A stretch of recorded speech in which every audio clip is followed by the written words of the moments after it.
Inside the second hour of the mid-morning buzz.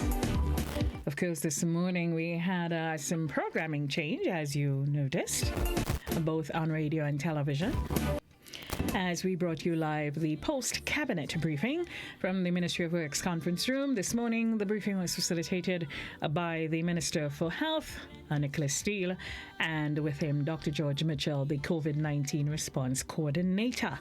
And we're back to regularly scheduled programming. It's a pleasure to welcome you all wherever you are, TV, radio, online. And we have with us our Tuesday regulars, Mrs. Cheryl Rennie. She is the Marketing and Promotions Manager with Reevaluate IGA, and Miss Camelia Brown is the Promotions and Marketing Officer. Good morning, ladies. Good morning, Brenda. Good morning, good morning, good morning. And how are you this morning? Doing well, thank you. And you? Doing very well. Yes. And let us pray that we continue to be just that way, doing well. Exactly. All right. So how are things at Real Value IGA? You must have seen an uptick in activity over the last week, I'm sure. Oh, definitely. As everyone is aware, with COVID-19, it seems to be a new world every day. Yeah.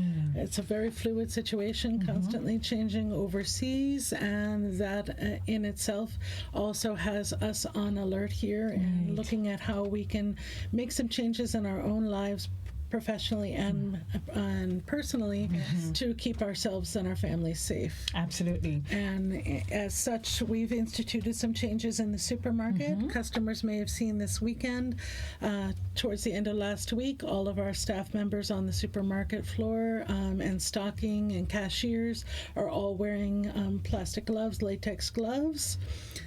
So we're in the mode of sensitizing our customers and our staff on the importance of hand sanitizing, properly washing your hands, barring your mouth and your nose if you're coughing or sneezing, all of those natural steps that we need to be aware of and take in the supermarket. We've also started this week sanitizing our shopping carts. So we have that process in place where when shopping carts are coming back into to the loading bay, to the cart bay, they are being sanitized with disinfectant so that they're ready for the next shopper. So we're looking at a variety of ways of how we can further deep sanitize and keep everybody healthy that's shopping. Right. That is important.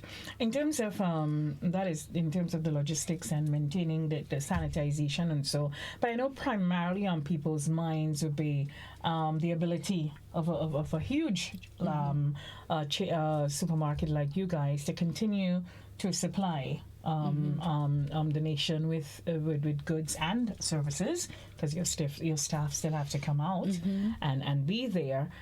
So talk to us about that. And I mean, even down the road, how do you see the supply chain will be impacted by all of what's happening?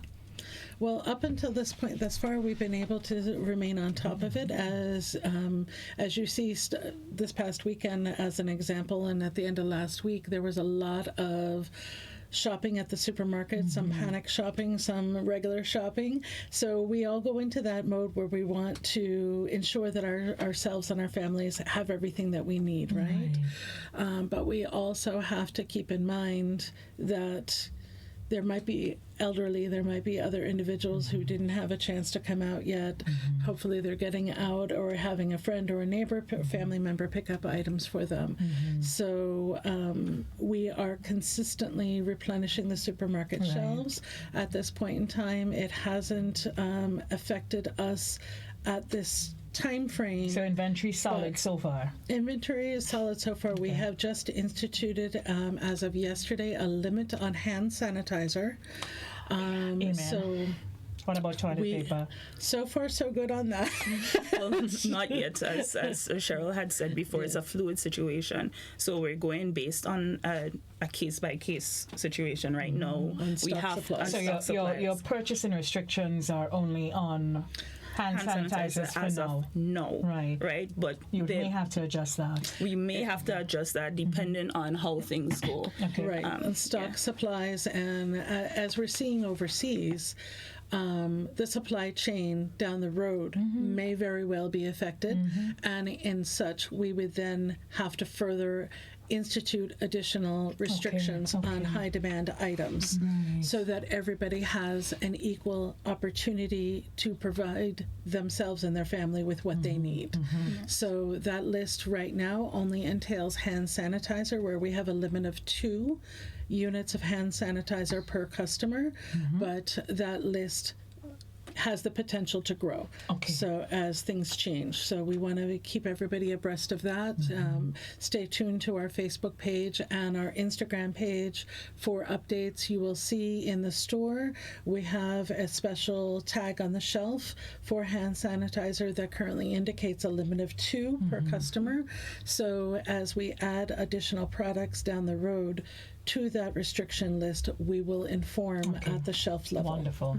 So 2 hand sanitizers per customer. And let us all be cooperative with those restrictions, please. Yes. So don't go into the supermarket and create any unnecessary, undue situations. Yes, we're trying to get everyone, everything that they need for their own households. So we're just urging people as well to please be considerate of other people too. So, if, we don't necessarily need, 10 bales of toilet paper for our own household. We can, have other people, protect themselves and their families as well, right? And so the limit is not, to make people feel that, oh my God, stock is running out. We just want everything to be available across board for everybody. Agreed. Yeah. Agreed. And you're keeping with global practicing. Exactly. Because as we look on out, we are seeing that lots and lots of folks are instituting purchasing restrictions on items. We are just at hand sanitizers for now. But as you say, it's fluid and it could get.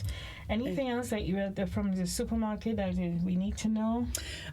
Just everybody, as far as everybody, I'm sure, is aware of the hand washing and trying to keep the social distancing from each other. But also another way that we can prevent this situation from escalating is also building up our own immune system. So not only taking vitamins, but what foods can we be eating to help increase our immune system? Items, leafy green vegetables, fruits are higher in vitamin content, which will boost our immune system. Kale, spinach, Callaloo, ginger, garlic, sweet potatoes, items such as these that are known to increase our antioxidants and our immune system to boost ourselves so that our own internal body, if there is any type of infection or virus that starts to spread, can hopefully fight that off a little bit better. Which kind of leads us to our request from farmers. Yes, we do still request, and Cheryl actually plant up, food security, our own, eating local, all this sort of goes hand in hand because we have, remember, Grenada has different soil types, to facilitate a lot of different things, lots of nutrients and minerals and things like that. So this week for our farmers, we're asking for pineapple, cherry, tomatoes, bell peppers, tanya, honeydew, cantaloupe, watermelon, mangoes, broccoli flower, plantain, corn, avocados, okra. A lot of these things have a lot of folic acid, vitamin K, vitamin B, vitamin C, which also everyone knows helps with your immune system and stuff like that, with your liver, all these things. So we're urging people and farmers to continue to grow your crops and eat local, and things like that. So if you have or know farmers who have their farmer's ID and who grow these crops, please call us first. Let us schedule some time to come down for you. And remember, folks, that these crops are items that are needed at the supermarket right now. If you're not growing these items currently, then perhaps next time we'll need some of those items that you are growing. I think one of the things, as you say that, out of every situation or crisis or so, we have to look for the light or the good spots in it. I was just talking with someone this morning that they export vegetables and fish, and they were telling me that they are going to have a lot of food to supply locally because now they're going to have some trouble exporting. Right. So as we think about, and I see people questioning our food security in terms of what we grow and what we fish and how we think and export, we are going to have more. Yeah, and as we said that, I saw this morning to one of our prime fish exporters offering huge discounts. Oh, really? Wow. Yeah, on tuna and all of that. Which is yeah. awesome. So because there's not they're not in a position to export at the moment, so we are going to benefit from that. Yeah. So it's great that it works both ways, and sometimes we need to look at both sides and not just the dark side and the bigger picture. Yeah. With the kids all being home from school at this point in time as well, we have to really be consciously aware of what are the kids snacking on. So it's a good opportunity to introduce some healthier snacks, some fruits, some vegetables. Right now, up in the countryside, mandarin is coming in. Yeah. Grapefruits are coming in. Mangoes. So mangoes too. I know. But some of those, healthier fruits, vegetables, nuts that are available, raisins that kids certainly normally enjoy as well. So let's all be thinking about that and how we can clean and disinfect our surfaces in our own homes to keep our families safe.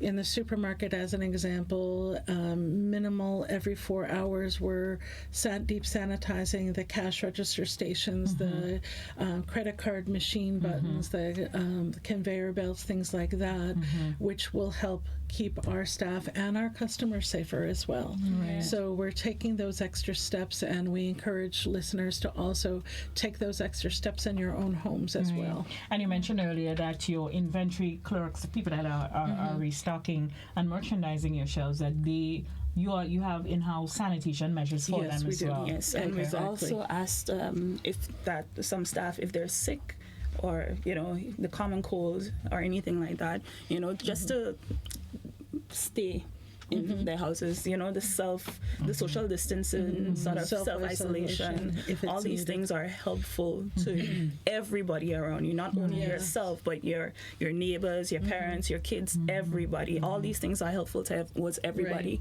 because this situation is not only for you.